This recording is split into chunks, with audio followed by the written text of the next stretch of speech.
Hi my friends, welcome to our channel. இன்றைக்கி என்ன recipe பார்க்க போகிறோன்னா, ரொம்ப சிம்பிளான ஈஸியான ஹெல்த்தியான ஒன் பாட் ரெசிபி சாம்பார் சாதம் தான். எப்படி செய்யலாம் வாங்க பார்க்கலாம். முதல்ல ஒரு பவுல் எடுத்துக்கோங்க. அதில் உங்கள் தேவைக்கேற்ப 1:2, 1:1/2, 2:1 அப்படின்ற ரேஷியோவில் அரிசியும் துவரம்பருப்பையும் அளந்து எடுத்துக்கலாம். நான் பார்த்தீங்கன்னா 1:1/2 ரேஷியோவில் 1/2 டம்ளர் துவரம்பருப்பையும் 1 டம்ளர் பச்சரிசியும் கழுவி நல்லா சுத்தமாக வாஷ் பண்ணி எடுத்து அதுக்கு 3 மடங்கு தண்ணி ஊற்றி ஊற வச்சுக்கிறேன் ஒரு 10 மினிட்ஸ். தென் ஒரு புளியையும் எடுத்து ஊற வச்சுக்கிறேன். தென் ஒரு கட்டி பூண்டு, 2 வெங்காயம், 1.5 தக்காளி, கொத்தமல்லி, கருவேப்பிலை எல்லாத்தையும் கழுவி கட் பண்ணி ரெடியாக எடுத்து வச்சுக்கிறேன்.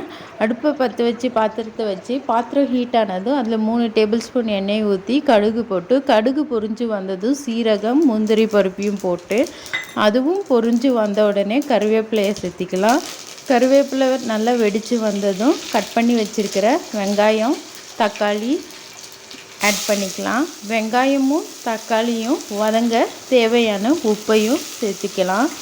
தென் மஞ்சள் தூள் 1/2 டீஸ்பூன், சாம்பார் தூள் 2 டேபிள் ஸ்பூன், உங்கள் காரத்துக்கு ஏற்ற மாதிரி கூட்டவோ குறைக்கவோ செய்யலாம்.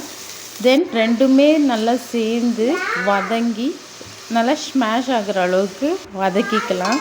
வதக்கிய பிறகு தனியாக அரிசியும் பருப்பையும் கழுவி எடுத்து வச்சுருக்கோம் இல்லையா, அதை 3 மடங்கு தண்ணியை ஊற்றி அந்த மசாலாவோடு சேர்த்திக்கலாம். தென் உப்பு கரெக்டாக இருக்கான்ட்டு ஒன்ஸ் செக் பண்ணிவிட்டு, உப்பு கம்மியாக இருந்தால் மறுபடியும் ஆட் பண்ணிவிட்டு, கொத்தமல்லி இலையை தூவிட்டு, உங்களுக்கு தேவைப்பட்டால் நெய் சேர்த்துட்டு குக்கர் மூடியை போட்டு 3 விசில் வரும் வரை வெயிட் பண்ணிக்கலாம்.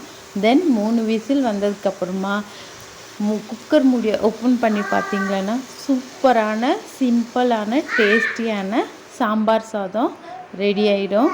வாங்க சாப்பிட்லாம்.